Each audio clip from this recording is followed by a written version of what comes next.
Welcome back to the Adventures of the Monad, which will look at life, the universe, and everything. My name is Kazim Kamal-ur-Rahim. In this series, I ask the question, where do we come from? Who are we? And where are we going? I post one presentation a week. Please subscribe to my website and hit the bell icon for notifications of future videos. You can also leave comments and join in forum discussions on my website.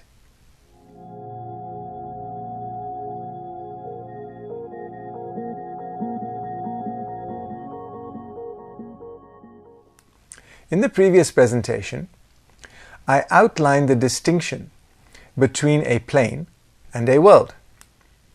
The plane refers to a vibrational level of existence, where all the matter on that plane is composed of one type of atom. In the case of the emotional plane, it is the 48 atom. A world is a distinct subset of a plane that is associated with a particular collective. In our case, that collective is our planet Earth. This is the virtual reality suit of the being known as the planetary logos. Around this globe of ours, which itself can be thought of as a living entity, there are three worlds. The first and the only objectively verifiable one by us is the physical world. The emotional and mental world envelopes interpenetrate the physical world. The controlling monad for this evolutionary unit is the already mentioned planetary logos. However, the collection of monads undergoing their evolution associated with these three worlds around this planet fall into 7 parallel life streams. The only two we know about are ourselves and the Devic life stream. The planet itself can be considered a distinct living entity in itself. I have speculated that this may be one of the 5 other parallel life streams unknown to us at the present. Over the course of the next few presentations, I wish to look at each one of the 3 worlds in greater detail. I shall start off with the physical world. This is the lowest and most accessible world. This world includes solids, 49.7, liquids, 49.6, gases, 49.5, and plasma, 49.4. Plasma is an interesting phase of matter where the atom dissociates into its positive nucleus and its negative electrons. These ions are transitional phases into the etheric matter. There is one particular unique feature of physical matter. It has the ability to hold its form long after the ensouling monad has departed from its physical structure. To give a time frame to this, a rock can last for billions of years, and plants that have a woody component can last for thousands. The 2 higher levels of the etheric plane, 49.3 and 49.2, are potentially accessible to us. They carry other forms of matter that are vital to our operations in the physical world. The highest level of the physical world is atomic, 49.1, and resides in our triadic structure. This level of matter is not accessible to the human monad. It, however, does serve as the seat for our monad. It allows it to focus its attention into the realms of matter below the atomic subplane.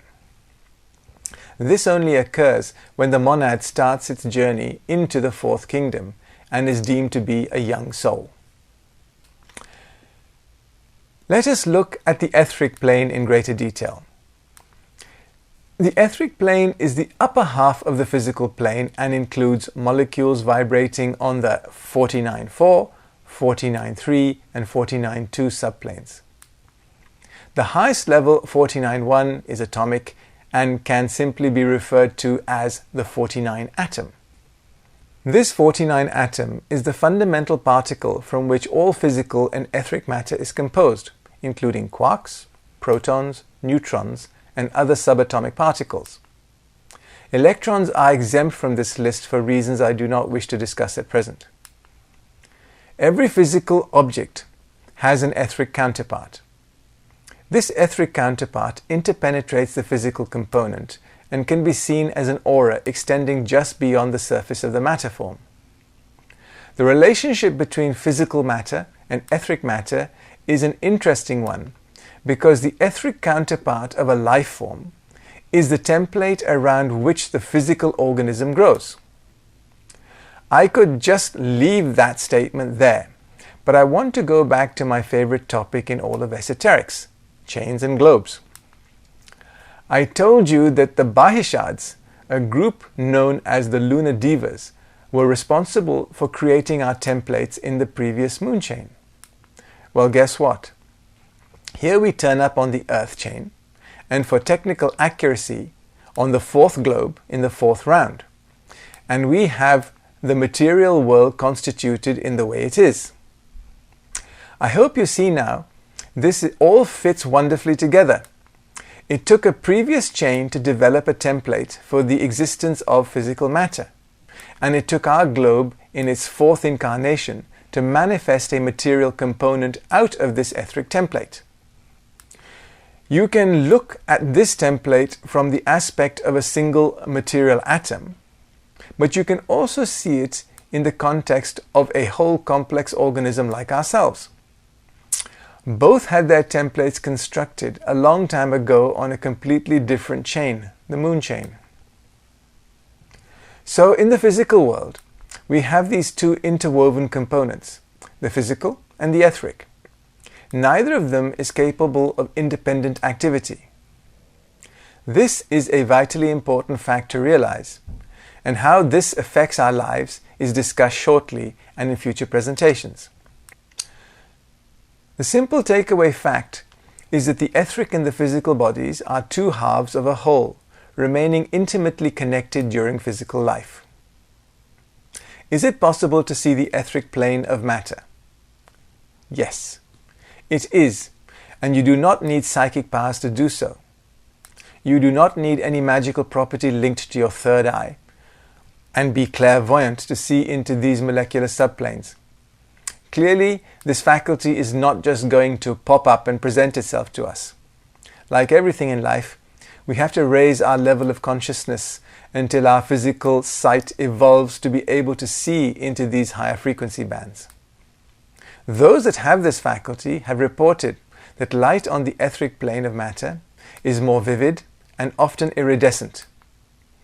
It seems to imbue an object with an extra sense of depth and dimension. You could say that the etheric world is similar to the physical world, only it is more beautiful to behold. I want to now look at etheric life forms. Although the etheric subplane surrounds and interpenetrates physical matter, there are a host of beings that dwell specifically on these higher material planes. These include the nature spirits. I wish to state here for the record that I am not talking about elementals, as they are often mistakenly called. The latter is a term applied to secondary matter that is on an involutionary path.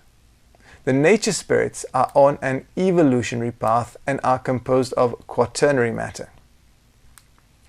Nature spirits are on the Deva evolutionary path and are at the developmental stage that corresponds to plants and animals. From this, you can work out which of their envelopes of incarnation they share in their group souls. These spirits can be considered the laborers that keep nature functioning. They build the physical and subtle bodies of the monad on the human evolutionary path, which includes most plants and animals as well. I have mentioned on previous occasions that we exist thanks to our partnership with the Devic kingdom. Well, now you know who you have to thank for our bodies. Nature spirits are divided into 4 groups according to the 4 elements. There are the gnomes, who are linked to the earth. It is interesting to note that we have these creatures in our mythologies, and they were always associated with the earth. They are considered to be rather grotesque and shy away from human contact. Perhaps in earlier times, more of us had etheric vision, and we did see these devic light streams and got to know their form and function.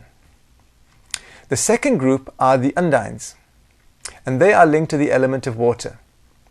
Here come all the myths of mermaids and water nymphs, much loved by Greek mythology and Renaissance painters. The sylphs are associated with air, the salamanders with fire. What I take home from the knowledge of the existence of these four classes of devas is that what we take as just being physical phenomena actually have devas attached to them. For those phenomena to occur, a deva has to make it happen. This has interesting implications when it comes to the performing of white magic. I make the distinction white because black magicians activate elemental forces, which are 2-grade life forms below the nature spirits. The names of devas and angels are used to describe the more evolved members of the deva evolution. These monads correspond to us humans in the fourth kingdom and well beyond this kingdom. Effectively, the devic stream goes all the way up to plane 1. The building devas are called the Agni-Shaitans. They oversee the construction of the etheric bodies of the incarnating monads on the human evolutionary path. This includes us, obviously, but also most of the animals and some plants. Devic beings from the 5th and 6th kingdoms can descend to the etheric plane. It should, however, be noted that this is not their natural environment. If you happen to have etheric sight, then you can see such beings. It is also possible to see them if they choose to make themselves visible. They can do this by drawing a veil of physical matter around themselves. There are numerous accounts of people reporting that they have seen angels, sometimes in most dramatic circumstances, when they are saved from calamities by these devas. A similar veiling phenomenon occurs naturally when etheric corpses of recently deceased people are visible above the graves on misty, moonlit nights. In the last presentation, I described the physical world we live in from an esoteric point of view. I wish to move out of the physical plane altogether now. When physicists smash atoms together in their monumentally expensive colliders, the resultant subatomic particles they see are not the smallest possible physical substance. The smallest unit on the 49 plane is the 49 atom. They will never see that. However, to them, the measured subatomic particles are all there is, as this is all they can measure with their machines. When you move into the realm of the 48 atom, you are on another completely different plane of matter. To study and view anything on this plane, you have to construct your tools of investigation from matter that dwells on this plane.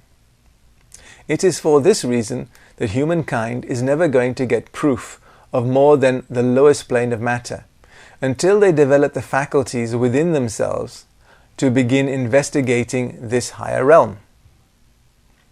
The emotional world is known as the spirit world by clairvoyants and mediums. Like other subtle worlds in our solar system, this is a material world composed primarily of involutionary secondary matter. This we know by another term, elemental essence. This world is much more refined than even the etheric levels of the physical world. Emotional matter rapidly reacts to the thoughts, beliefs, and imaginations of the emotional world's inhabitants. The result of this is that a reality is swiftly manifested as a result of the individual and collective thoughts of inhabitants on this plane of matter. Most of the material forms in the lowest subplanes 48.7 to 48.5 are the emotional world counterparts of the material forms. The material form exists in the physical world 49.7 to 49.5.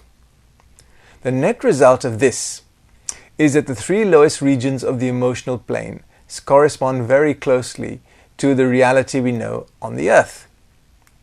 This results in some recently discarnate souls not realizing that they have died at all.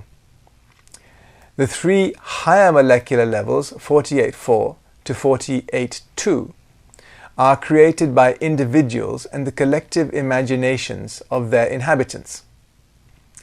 These are termed consensus environments, and they are maintained by group thought. This results in the creation of a series of heavens that are created by various religious groups. These groups maintain this environment by the continual reinforcing of their thought energies into this artificial structure. This has led to the creation of environments that are extremely old and resistant to change. In a consensus environment, our thoughts influence our personal energy, but not the energy surrounding us. The various heavens referred to by John in the book of Revelations or by Muhammad in the Quran are classic examples of consensus environments. We can even refer to the Elysian fields of Greek mythology or Valhalla for the Nordic cultures.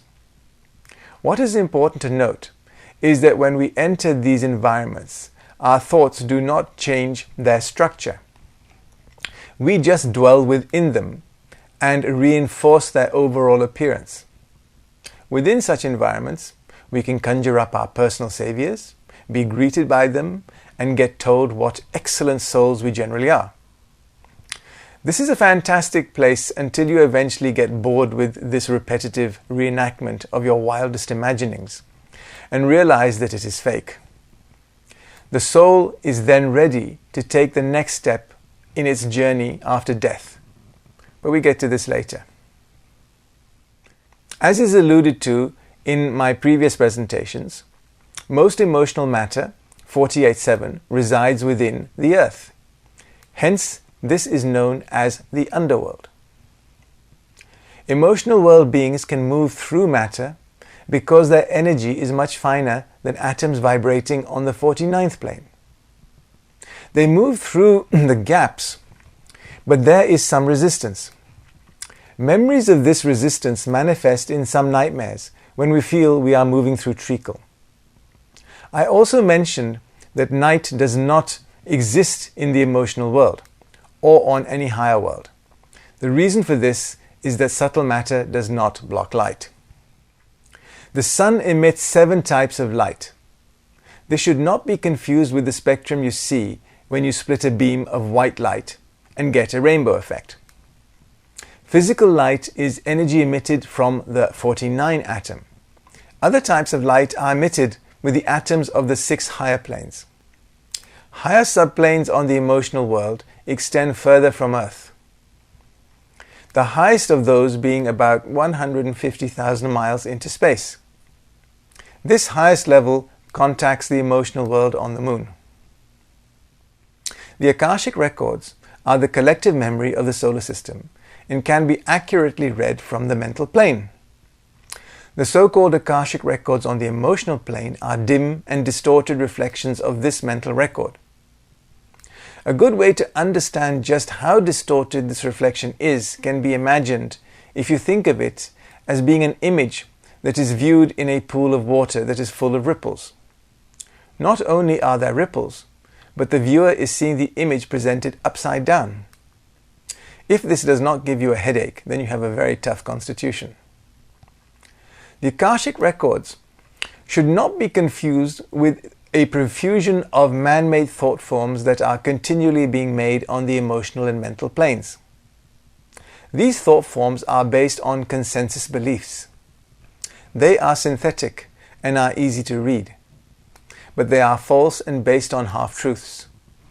A good example of this is the Bible, which can be viewed as a film in the emotional world.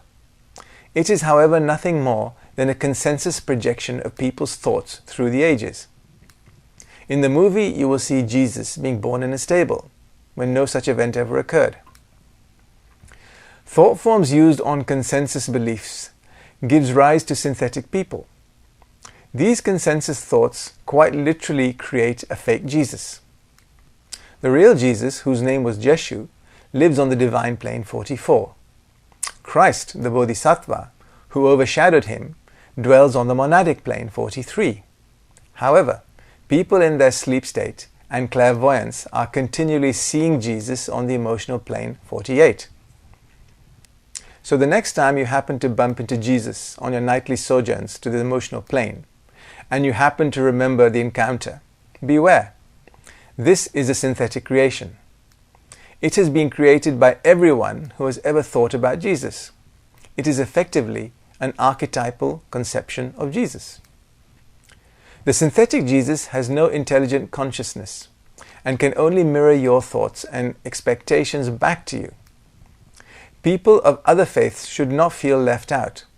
There are archetypal replicas of all the religious leaders to be found on the emotional plane. So to conclude, synthetic records and people confirm all our belief systems. The elemental matter that is found in the emotional world races to any and every emotional stimulus. It indiscriminately confirms our self-professed truths and fictions. Since most of humanity's belief systems are partly fictitious, especially those that are emotionally based, the emotional world is rightly called the world of illusion. The four-dimensional nature of the emotional world causes further confusion to the untrained clairvoyant. Most beings dwelling or visiting the emotional world are helpless victims of the illusory nature of this consensus environment. This warning applies especially to clairvoyants with objective emotional consciousness. Their observations cannot be trusted, yet our bookshelves are replete with imaginings of these visitors. It should be noted that the planetary hierarchy does not allow its junior disciples to practice mediumship or to develop clairvoyance. Those that naturally have this ability have developed it in previous incarnations, often through the misuse of magic. This results in the damaging of their etheric web, which carries through into subsequent incarnations. It is pointless to engage in an activity that cannot be fully understood or controlled until you have reached enlightenment, after taking the third initiation, I3. In part 2 of this series of presentations, I go on to look further at the emotional plane and some must-see places like hell and purgatory. If you wish to read a transcript of the presentation or leave a comment, links to my website are in the description box below. Thank you.